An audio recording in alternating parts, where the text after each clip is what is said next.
Hi everybody, this is Dennis Rudell over in Aurora, Illinois, shooting a little video update on my 220 gallon peacock and hap tank. Aurora is about 40 miles west of Chicago, Illinois. This is my little man cave in the basement, a little place I hang out at, and just thought I'd do a little update. Like a lot of you are doing nowadays, and the one food that I'm having a lot of luck with is Northfin. I put all the Northfin fish food on the top of the tank that I use. I use the 2, 3, 4 jumbo and also the veggie mix, and I take it about a quarter of a large old fish flake can, a quarter of the can, and mix a quarter of each one of these sizes and varieties in a can. Shake them all up when I finish the can, and that way I have the proper sizes and mix for all the dietary needs of the fish. I also use Cichlid lake salt made by Seachem, the Malawi Victoria buffer, and I still use Prime instead of Safe. I have no problem with Safe, I've just been using Prime. I have a sump system in my tank. It's a tank within a tank underneath the stand here. I'm not going to be able to get a good shot of it because it's dark under there, but these are the aquarium socks that go under there for the mechanical filtration. And basically what you do with these is simply slide out the dirty sock. They're 14 inches long by 4 inches in diameter. They take 2 socks, slide out the old sock, put in the new one. It takes about a total of 30 seconds to do. Once I get a bucket full of socks, I simply put them in the wash machine with no laundry detergent and just a quarter cup of bleach. I know that's kind of a controversial subject. Some guys do it differently, but that's just how I do it, and I found a lot of the saltwater guys do it that way too. As you can see, I have 2 overflow towers on my tank, one on the left and one on the right, which feeds the sump. And the tank underneath here, not going to be able to get a good shot of it, but I will try. It's underneath there. It's got my thermometer, heaters, and all my bio media in it. There are 6 gallons of bio balls in there. And you can also put any chemical filtration you want in the sump also. Over here on the left side of the sump, where my heaters are and my filter socks.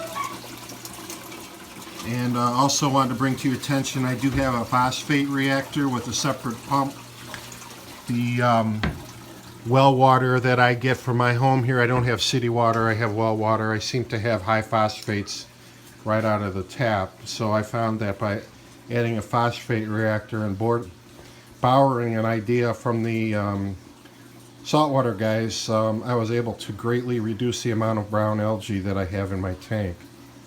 It's also healthier for the fish to have lower phosphates, obviously. But some of the fish I have in here, here's an electric blue right here. He's probably, I don't know, 6 inches long. Living stone eye facing us right here. He's probably, I don't know, about 7 inches long, 7.5. Deep water hap, probably about 6 inches long. Excuse me. A Tramachromis, Lethrinops intermedius. Not a real common fish, but I think he's being a little bit of a jerk right now. He's probably 5.5 or so. A Macrostoma, this is kind of a rare hap. This guy's about 9 inches long. He's a giant. Not quite the biggest fish I have in the tank, but close. Let's see what else. I got a dragon blood in the back there, a red empress, a Christie eye right here in front of us. There's the largest fish in the tank. It's my redfin boiler eye. He's a good solid 10 inches. He is the tank boss. I do have a Comprepsiceps also known as the eye biter in the back there. I know some people don't like to keep him, but I have had success with him so far. He hasn't beaten up on anybody. Pretty good color on a compressiceps, I think. There's my bicolor 500 down there. My Nadui fire hap facing us right here. That's probably one of my favorites right there.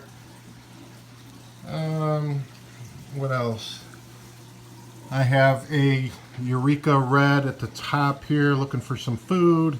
Whenever they see me come up to the tank, they're looking for food, obviously. An Insignis, he's probably about 7 inches long. I do have one fish that's not a Malawi fish, and that's a Victorian red at the top there.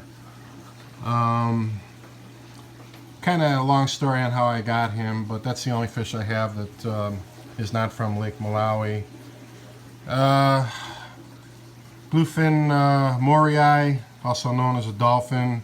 Got one of those. He's a giant, probably 7 to 7.5 inches long. Banga Sunshine, every bit of 6 inches. Trying to find my Fusco. I don't know where he went. Here's my Fusco right here. He's another giant, probably about 7.5 to 8 inches long. Great color. My red top Luanda right there. A little bit nipped up.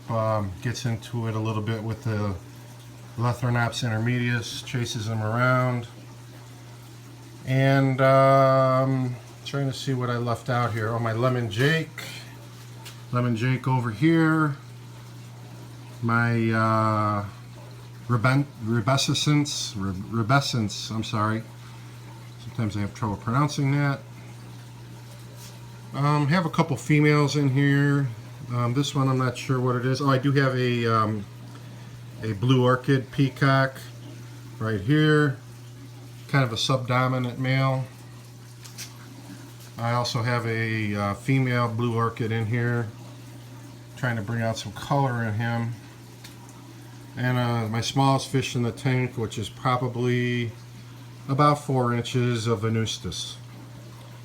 Probably forgetting some here. I'll look around before I shut the camera off.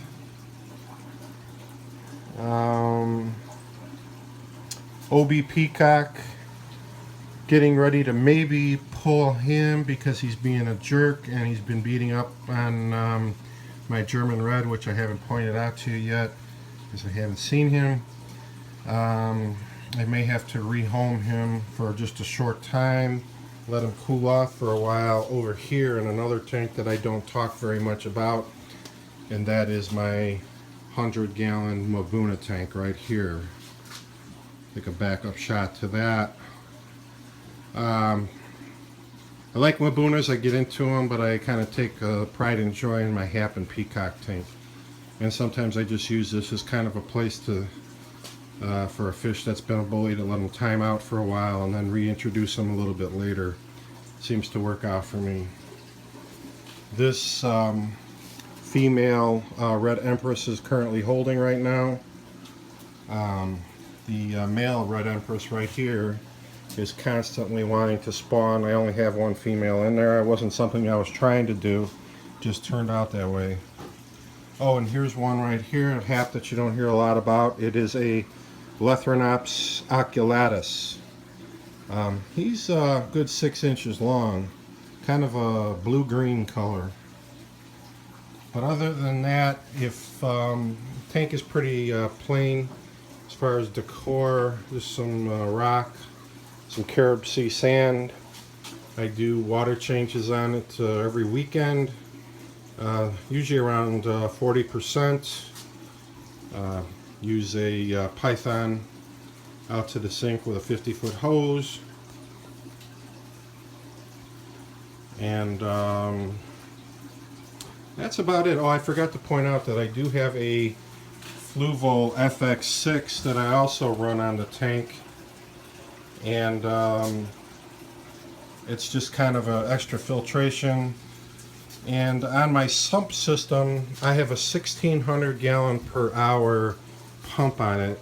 And when you combine that with the Fluval FX6, I'm turning over my tank 10 times an hour easily. There's the outlet to the FX6 up here, and that's how much agitation I get on the surface of my tank from the 1600 gallon per hour pump that's down in my sump tank below.